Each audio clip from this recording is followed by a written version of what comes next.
lot of people know the book 7 Habits of Highly Effective People by Stephen Covey.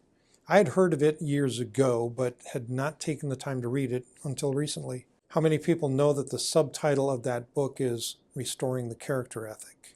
Greetings, I'm Dr. Will, and welcome to Dr. Will's Software Project Leadership channel, where we focus on building real software to solve real problems. Covey discusses 2 systems of ethics, character and personality. He says for the first 150 years of United States history, the character ethic was predominant, being replaced by the personality ethic with continuing lip service to character after the First World War. But what does that even mean?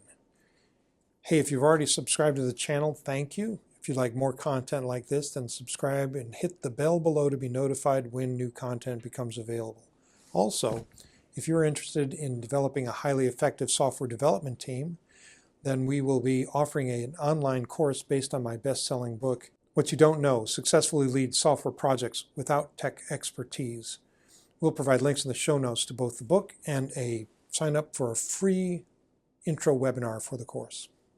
Thinking about what to talk about today, and because I'm going through Covey's 7 Habits book, I Googled 7 habits of highly effective software development teams to see what was out there. I was a bit surprised when only a couple of exact matches popped up. My search yielded only a couple of recent blogs, and we'll put the links in the show notes so you can read those for yourself, on the 7 habits of highly effective software development teams that would leverage the notoriety of Covey's book and the ideas therein. It seems to me odd that A, given the popularity of Covey's original book, and B, the need or demand for highly effective software development teams, that there would only be 2 such blogs. In episode 27, link in the show notes, I did discuss the idea of organizational habits. But why should we focus on habits? Well, you could always accomplish things through the force of will, or in terms of an organization, the exercise of management control. But over an extended time frame, that can prove to be exhausting.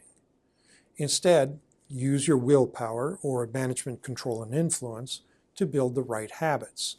If you do that, the results you want become habitual, which makes them both easier and more certain. So are Covey's 7 habits, augmented later with an 8th habit, by the way, directly or indirectly applicable to software development?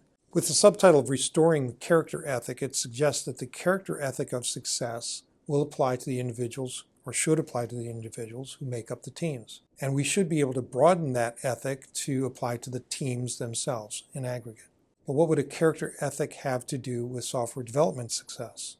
According to Covey, the character ethic as the foundation of success consists of, quote, things like integrity, humility, fidelity, temperance, courage, justice, patience, industry, simplicity, modesty, and the golden rule, which is he who has the gold makes the rules. I got that wrong, didn't I? Anyway, basically it's a list of virtues. In contrast, the personality, actually I think that is the golden rule in software. In contrast, the personality ethic is, as the foundation of success was, quote, a function of personality, of public image, of attitudes and behaviors, skills and techniques that lubricate the processes of human interaction. Why does that say sales to me? The personality ethic quickly split into 2 camps, public relations camp and the positive mental attitude camp. Note that there's an interesting crossover between productivity and public relations. One of the founders of the field of public relations was a man named Ivy Lee, who was also a productivity expert. He's somebody I will talk about in an upcoming episode. We are all familiar with public relations. It's almost impossible to escape these days. The positive mental attitude camp generated things like How to Win Friends and Influence People, which is a book I have recommended in the past.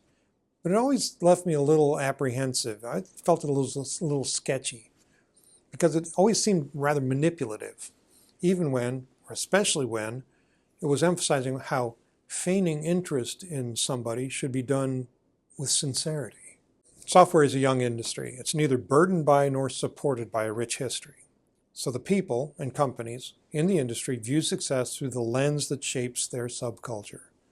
Sometimes it seems to be less of a lens than a kaleidoscope, but I digress. With all this in mind, I will be spending time over the next few weeks, perhaps every other or every third episode going forward, digging into each of Covey's 8 habits and seeing how we can apply those to technology. This channel is dedicated to helping software projects succeed, not just in the short term, but in the long. So if you'd like more content like this, then be sure to hit the bell to be notified when more becomes available.